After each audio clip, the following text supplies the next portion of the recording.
हाँ तो प्यारे बच्चों, कैसे हैं? गुड इवनिंग प्यारे बच्चों। जैसा कि हमने कहा था बच्चों कि आज शाम हम 7:30 बजे लेकर आएंगे, लेकिन पीपीटी बनाने में समय लगता है इसलिए लेट हो जाता है। तो हमने बना लिया है अपना। तो चलिए क्लास को शुरू करते हैं। है आज वन शॉट और हमारा लक्ष्य है ड्रीम 450+ यानी 450 से पार लाना है। और ये लाइव क्लास है। चैप्टर का नाम क्या है बच्चों, बताइएगा? श्रम विभाजन और जाति प्रथा। श्रम विभाजन और जाति प्रथा। क्या बच्चों? श्रम विभाजन और जाति प्रथा है। ठीक है। राम जी के चरणों में है ये जाति। तो एक मोटिवेशनल है प्यारे बच्चों। जिस मेहनत से आज तू भाग रहा है वही कल तुझे सफलता दिलाएगी। झोंक दे खुद को इस आग में, यही तुझे आगे इंसान बनाएगी। प्यारे बच्चों, आपका अभी 10th है और अपना 10th में आप अच्छा रिजल्ट कीजिए। और हम आशा करते हैं कि आपका जो एग्ज़ाम है 17 फरवरी से आपका अच्छा हो। इसके लिए हम अपनी तरफ से पूरी तैयारी करेंगे। जैसे ही एग्ज़ाम पास आएगी, हमारी वन शॉट का वीडियो ऑब्जेक्टिव हो या सब्जेक्टिव आपको एग्ज़ाम के एक दिन पहले आएगा। एनालिसिस किया हुआ यानी जो टकरेगा वो क्वेश्चन आपको एग्ज़ाम में उस दिन अपलोड होगा। इस पे हम लोग तैयारी में लग चुके हैं। हमारा टीम तैयारी में लग चुका है। हमारा टीम सारा नोट्स बना रहा है, वो आपको फ्री में दिया जाएगा, जैसे कि हम नंबर आपको बता चुके हैं। तो चलिए हम आगे शुरू करते हैं। गणपति बप्पा का आशीर्वाद लेते हैं। गणपति बप्पा का आशीर्वाद लेते हैं बच्चों। अगर इस वीडियो को शेयर नहीं किए हैं तो शेयर कर दीजिए और लाइक भी कीजिए और सब्सक्राइब तो कीजिए ही, क्योंकि आप हमारे फैमिली का सदस्य हैं और आप हमें फॉलो नहीं कीजिएगा तो सदस्य की जो महत्वपूर्ण भूमिका होती है वो आप नहीं निभा पाएंगे बच्चों। इसलिए आप हमारे चैनल को सब्सक्राइब कीजिए और इस वीडियो को ज़्यादा से ज़्यादा शेयर कीजिए ताकि हर बच्चा फ्री में पढ़ सके। यूट्यूब सीरीज है ये। तो हमारा चैप्टर 1 श्रम विभाजन और जाति प्रथा वन शॉट रिवीजन है ड्रीम 450+। पहला सवाल है, मानव मुक्ति के पुरोधा किन्हें कहा जाता है? बताइए प्यारे बच्चों। मानव मुक्ति यानी मानव को मुक्त करने वाले कौन हुए? तो भीमराव अंबेडकर है। क्या इसका आंसर होगा प्यारे बच्चों? भीमराव अंबेडकर। जल्दी से बताइए बच्चों, भीमराव अंबेडकर। अगला प्रश्न है, श्रम विभाजन और जाति प्रथा शीर्षक किनके द्वारा हिंदी में रूपांतरित है? यानी ये था भाषण, लेकिन इसको हिंदी में रूपांतरित किसने किया? तो इसका सही आंसर और करेक्ट आंसर होगा ऑप्शन सी, ललाई सिंह यादव। अगला सवाल है, श्रम विभाजन और जाति प्रथा पाठ बाबा साहब के किस भाषण का संपादित अंश है, यानी किससे लिया गया है? तो हमने बताया था ये एनिहिलेशन ऑफ कास्ट से लिया गया है। अगला सवाल है, श्रम विभाजन और जाति प्रथा के लेखक कौन है? तो इसका सही और करेक्ट आंसर होगा प्यारे बच्चों, बताइए बी, क्या? भीमराव अंबेडकर। आप कमेंट बॉक्स में सबका आंसर लिखते चलिएगा। आप कमेंट बॉक्स में अपना आंसर लिखते चलिएगा। इससे आपको ये होगा कि आप जो रिवीजन कर रहे हैं वो आपका मजबूत होगा। आपको हमारे तरफ से कंटेंट एकदम रियल मिलेगा। इसके लिए बस आपको प्रैक्टिस करना है। आगे है, भीमराव अंबेडकर का जन्म कब हुआ? तो इनका जन्म 14 अप्रैल 1891 में हुआ था। कब हुआ था बच्चों? 1891 में हुआ था। कब हुआ था? याद रखिए, 1891 14 अप्रैल को। आगे है सवाल, डॉक्टर भीमराव अंबेडकर का जन्म किस राज्य में हुआ था? तो इसका सही और करेक्ट आंसर हो जाएगा हमारा मध्य प्रदेश। मध्य प्रदेश के कहाँ पे हुआ था बच्चों? कमेंट बॉक्स में बताइएगा। तो आंसर होगा महू में हुआ था। चलिए अपने अगले सवाल पर बढ़ते हैं। भीमराव अंबेडकर की मृत्यु कब हुई थी? तो चलिए इसे कमेंट में आप जल्दी से बताइए बच्चों, क्या होगा इसका आंसर? जल्दी से बताइए। तो इसका सही और करेक्ट आंसर होगा ऑप्शन बी, दिसंबर 1956।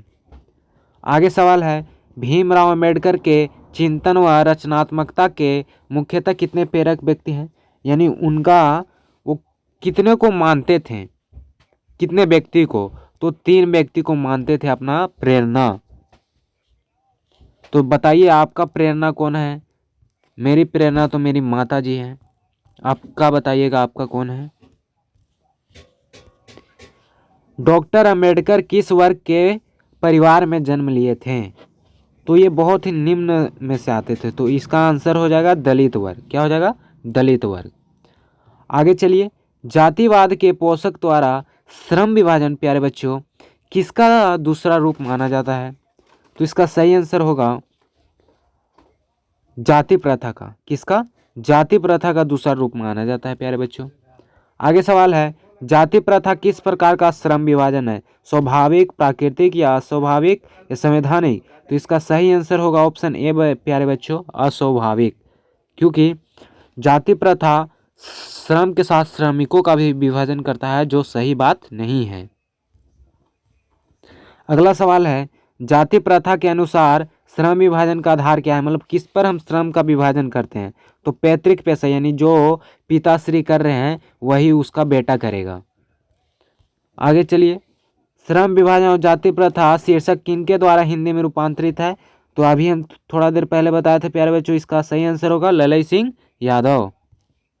अगला सवाल है, जाति प्रथा मनुष्य को पेशे में किस प्रकार प्रभावित करती है? तो इसका यह मनुष्य को जीवन भर एक पेशे में बांध देती है। इसका सही आंसर होगा बी। इसका सही और करेक्ट आंसर होगा ऑप्शन नंबर बी। अगला सवाल है, विडंबना का अर्थ क्या है? प्यारे बच्चों, विडंबना, ये विडंबना की बात है, यानी यह उपहास की बात है। तो इसका सही आंसर क्या होगा? Option B. आगे चलिए, सच्चे लोकतंत्र का प्राय क्या है? यानी सच्चे लोकतंत्र हम किसे कहेंगे? तो जिसमें भाईचारा होगा उसे हम सच्चे लोकतंत्र कहते हैं।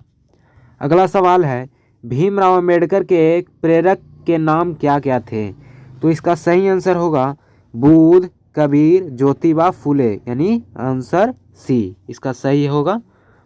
अगला सवाल है प्यारे बच्चों, बाबा साहब अंबेडकर संपूर्ण वाङ्मय नामक पुस्तक कितने खंडों में प्रकाशित हो गई है? तो इसका सही आंसर होगा ऑप्शन सी 21। कमेंट बॉक्स में बताते चलिएगा बच्चों। अगला सवाल है, लाहौर का वार्षिक सम्मेलन कब हुआ था? तो इसका सही आंसर होगा 1936 में।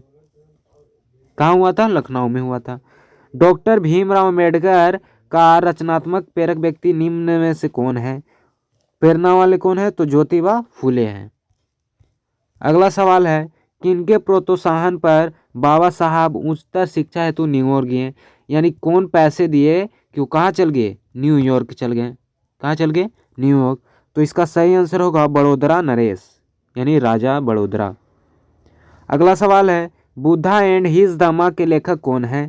तो इसका सही आंसर क्या होगा? आंसर कमेंट में बताइए। Option D Bhimrao Ambedkar. अगला सवाल है, भीमराव अंबेडकर की निम्न में से कौन सी रचना है? तो हमारा सही आंसर होगा ऑप्शन नंबर ए। अगला सवाल है, डॉक्टर भीमराव अंबेडकर के अनुसार जाति प्रथा श्रम विभाजन के साथ साथ किसके विभाजन का रूप लिया है? तो लिखेंगे कुशल व्यक्ति का विभाजन। इसका आंसर 2 लगता है प्यारे बच्चों, शायद दोनों होगा। इसका आंसर दोनों होगा, श्रमिकों का भी और कुशल व्यक्ति का भी। अगला सवाल है, भारत की जाति प्रथा की विशेषता क्या है? तो यह क्या करता है? श्रमिकों का स्वाभाविक विभाजन करता है, जो और देशों में नहीं पाया जाता है, केवल भारत में पाया जाता है। अगला सवाल है, जाति प्रथा स्वाभाविक श्रम विभाजन नहीं है क्योंकि यह मनुष्य के रुचि पर आधारित नहीं होती है। हमारा अगला सवाल है, लेखक आज के उद्योगों में गरीबी और उत्पीड़न से बड़ी समस्या किसे मानते हैं?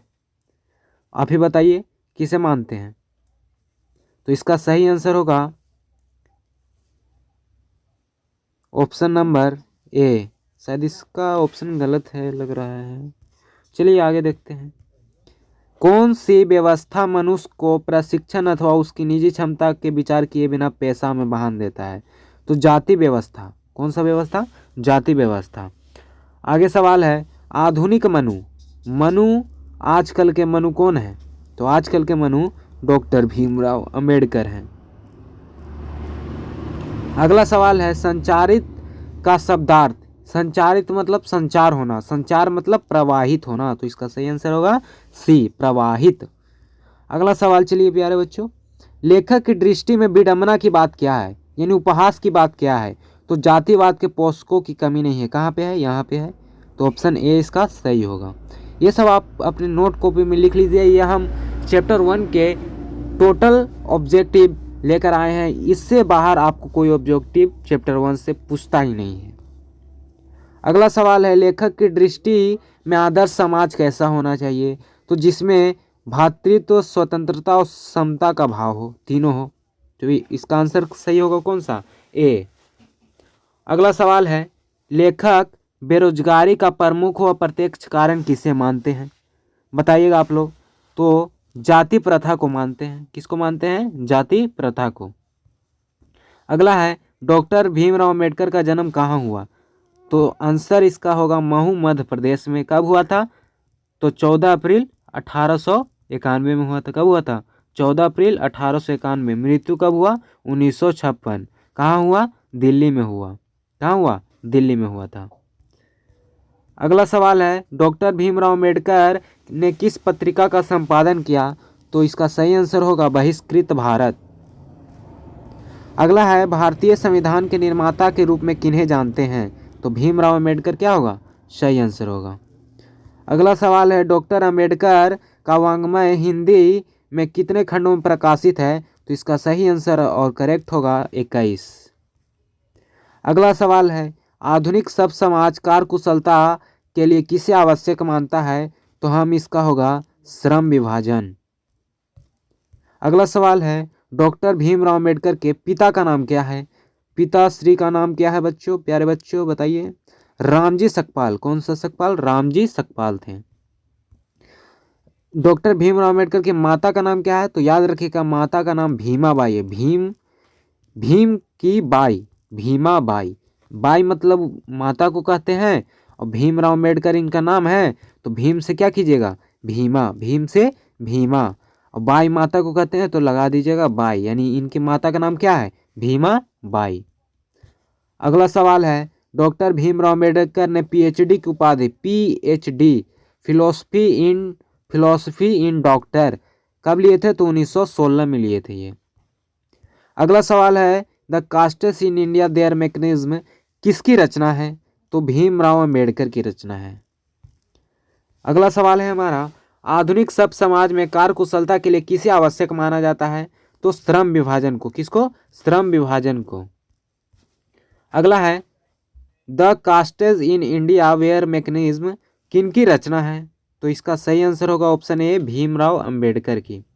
ये चैप्टर भीमराव अंबेडकर से आधारित है, इसलिए इसमें सारा जो आंसर होगा अधिकतर भीमराव अंबेडकर ही माना जाता है। आगे है मूक नायक। मूक मतलब होता है चुपचाप, नायक मतलब हीरो।